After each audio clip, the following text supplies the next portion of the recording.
मतदार याद्यांमधील सुधारणेसंदर्भात मविया आणि मनसेचे शिष्टमंडळ केंद्रीय निवडणूक आयुक्तांना भेटणार। शिष्टमंडळ दिल्लीत भेट घेणार असल्याची माहिती। मतदार नोंदणीची मुदत 1 जुलै 2025 नाही तर 1 ऑक्टोबर 2024। माहीमच्या रुपिका सिंगची हायकोर्टात धाव। आज याचिकेवर सुनावणी होणार। आयोगाकडून 1 जुलै 2025 कट ऑफ डेट असल्याचा दावा।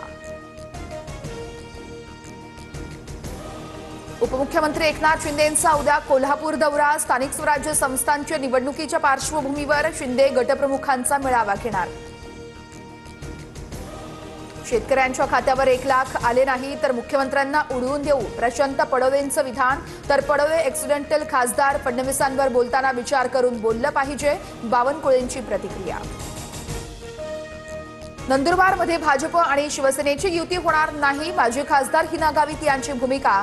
जिल्ह्यात भाजप आणि शिवसेनेत वाद असल्याचं वक्तव्य। अजितदादा भाषणांमधून गुन्हेगारांना टायरमध्ये घालून सरळ करा म्हणतात। पोलिसांना राजकीय दबाव झुगारून कठोर पावलं उचलावी लागतील। पुण्यातील वाढत्या गुन्हेगारीवरती सामनाच्या अग्रलेखातून भाष्य। आरोपांबाबतच्या जाहीर पत्रकार परिषदेत रणजित निंबाळकरांकडून समर्थकांकडून त्यांना दुग्धाभिषेक तर निंबाळकरांना अश्रू अनावर, ढसाढसा रडले। डॉक्टर संपदा मुंडे मृत्यू प्रकरणात न्यायमूर्तींद्वारे एसआयटी चौकशी करा, सुषमा अंधारेंची मागणी। तर माझ्यावरील आरोपांमागे रामराजे निंबाळकरच, फडणवीसांनी क्लीन चिट दिल्यानंतर निंबाळकरांची भूमिका। बिहारमध्ये बॅनरवर भुजबळांचा फोटो लावण्यास रोखल्यानं राष्ट्रवादीच्या उमेदवाराचा तडकाफडकी राजीनामा। उमेदवाराच्या राजीनाम्यानंतर पक्षाकडून निवडणूक पर्यवेक्षकाची तात्काळ हकालपट्टी।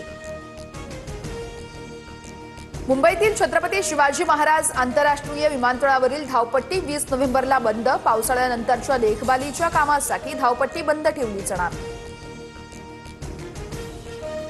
मुंबईतील बीडीडी चाळीला अत्यावश्यक प्रकल्पाचा दर्जा, अत्याधुनिक तंत्रज्ञानाचा वापर करून नवीन प्रकल्प 2 ते 2.5 वर्षात पूर्ण करा, मुख्यमंत्र्यांच्या अधिकाऱ्यांना सूचना।